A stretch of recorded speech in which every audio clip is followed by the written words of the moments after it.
Hey everybody, welcome back to Idiot Proof Cooking. So I really wanted to do a English muffin episode, so that's what I made this week. But I decided to take it a step further, and I'll show you how to make McDonald's bacon and sausage McMuffin. I figured why the hell not go all in and really show you the full potential of an English muffin.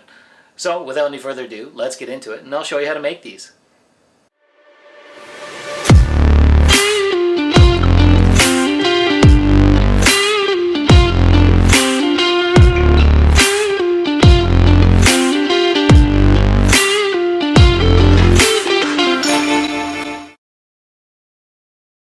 Okay, so let's start making these English muffins. I'm using a recipe found on King Arthur Flour's website.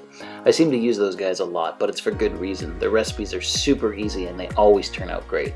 So get your stand mixer out, and into the bowl of the stand mixer, you'll want to pour in 4.5 cups of all-purpose flour, very carefully like that. Next in is 2 tablespoons of white granulated sugar, then 1.25 teaspoons of kosher salt, and then finally 2 teaspoons of instant yeast. Then go get yourself your whisk and give all of this a good whisking to make sure it's combined. Once that's done, get yourself 1 3/4 cup of whole milk, pour that in, and then 3 tablespoons of melted unsalted butter. Pour that in as well. Last but not least, get yourself 1 large egg, mix it up, and then pour that into the bowl as well. Now this is a pretty hydrated dough, so instead of using your dough hook, you're going to want to use the paddle attachment. I know that sounds crazy, but trust me, because it's a very wet dough, the dough hook won't work properly, so you're going to want to use the paddle attachment. So anyways, mix these all together for about 2 to 3 minutes on a medium speed until it comes out looking like that. Now as you can see, it's a pretty sticky dough like I said, so carefully take off the paddle attachment, shake all that excess dough off into the bowl. Look at that. Like I said, it's pretty sticky, but don't let that discourage you. Even though it's really sticky, it does come together really easily, and it makes really, really good English muffins. So let's move the stand mixer out of the way here quickly, and I'm going to show you what it looks like. So there you go. You can see it's really smooth and combined. Looks great. Very tacky though. So let's get ourselves another bowl, pour some olive oil in because we're going to put the dough in this bowl and let it rise. So carefully pull it out. Look at it, just wants to stick to the bowl and stick to my hand. Do your best to get it into that other bowl. There we go. And then cover with plastic wrap and store this in a warm, dry place. To double in size should take about 1 to 2 hours to do. I usually store mine in my oven to let it rise because that seems to be a pretty warm, dry place. After 2 hours, it comes out looking like this. As you can see, it's definitely doubled in size. So give that little dough boy a good punch, deflate it, look at that. That's probably the most rewarding thing to do. Go flour your work surface like I'm doing here and turn the dough out because now we're going to cut it up into our English muffins. Now, King Arthur Flour's recipe says it's good for 16 English muffins, but I wanted to make bigger ones, so I'm only going to be making 12. I think the best way to cut this is roll it out into like a long, flat piece of dough, then cut it in half with your bench scraper, and then from there, cut them into 6 relatively the same size pieces, like you can see what I did. I think that was the easiest way to do it. So roll all of these into a ball, and then what the plan is once they're in a ball, you're going to want to flatten them until they're about a 1/4 inch thick, and it'll typically be about 2 to 2.5 to 3 inches in diameter.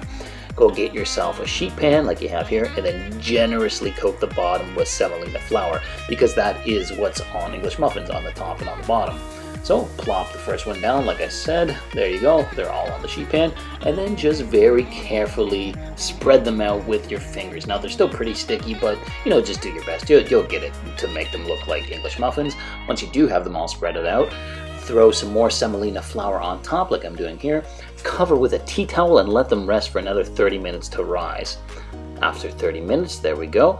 Now as you can see, they don't rise too much, but they do rise a little bit.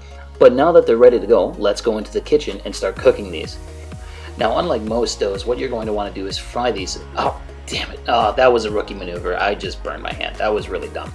So anyways, as I was saying, unlike most doughs, you're not going to bake these. You're going to get your cast iron skillet out, throw on a medium heat, and fry these on top of it for anywhere from 7 to 15 minutes.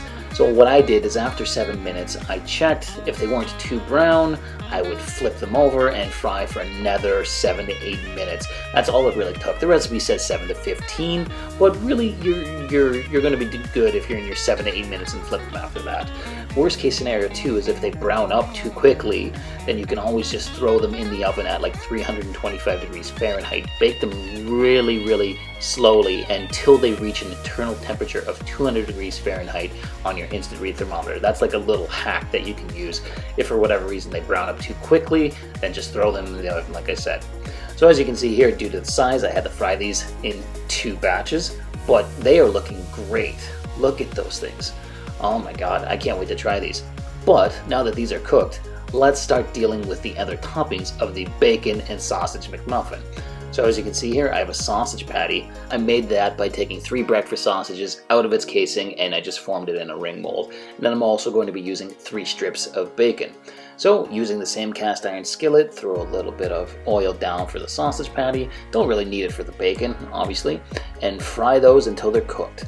Now, on another burner, in a frying pan, throw down some butter, and we're going to fry 2 eggs because it's a bacon and egg McMuffin and a sausage and egg McMuffin. So here I've got 2 ring molds. Obviously with the McMuffins, the eggs are in a ring shape. So crack both eggs in and then immediately cover them. You need the heat to generate inside the pan in order to cook the top of the egg. So there we go, patty is done. Now the bacon needs a couple more minutes to cook. I don't need to show you any more of that, but let's go start assembling these. Okay, so here are the English muffins. Aren't they gorgeous looking? I'm gonna pick 2 of the better looking ones that I made. I like those 2. Okay, I'm gonna use these 2 and set the other ones aside. Now to properly cut an English muffin, don't use a knife. Go get your fork and just run along the perimeter, sticking the fork in, like you can see I'm doing here, and then just rip it apart. There you go, that's how to properly cut an English muffin. Cut open the other one the same way. Then let's start assembling these. Okay, American cheese down first. Obviously, I've said before, I love American cheese. And then the sausage patty on the one. And then on the other one, the 3 strips of bacon. Now due to the size of the bacon, I'm cutting them in half, like I'm ripping them in half and putting them on top of the cheese. And then finally, the egg patty. Look at that. They came out perfectly from the ring mold. One on top of the bacon, and then one on top of the sausage, and there you go, you have McMuffins. Now with McDonald's, they do toast their English muffins, but because mine were still hot and fresh off the skillet, I didn't want to toast mine. But let's give you the close-up here. Look at how picturesque that is. That is friggin' amazing looking. I love it. And here's the bacon one. Now the big one's a little bit more sloppy because the bacon's just hanging out, but I also used a lot more bacon than McDonald's does, so I don't really care. But let's go in for a taste test. Bacon one first, and holy crap, that is good. That tastes way better than the ones that make at McDonald's. Like, just goddamn, that is good. Holy. The freshness of the English muffin is just so damn good. Now let's go in for the sausage one. All right, here we go. And similarly to the bacon one, it's just so friggin' good.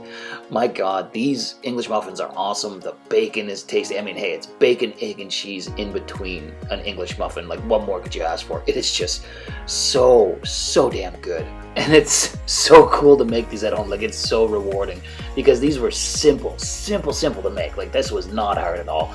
And it turned out fantastic. Like, it's so cool to make something better than McDonald's because these were crazy good. Definitely try making these. But anyways, that's the end of the episode. Like always, if you like what you saw here today, drop me a comment, like the video, or even subscribe to the channel. Thanks again for watching Media Proof Cooking. We'll see you again soon.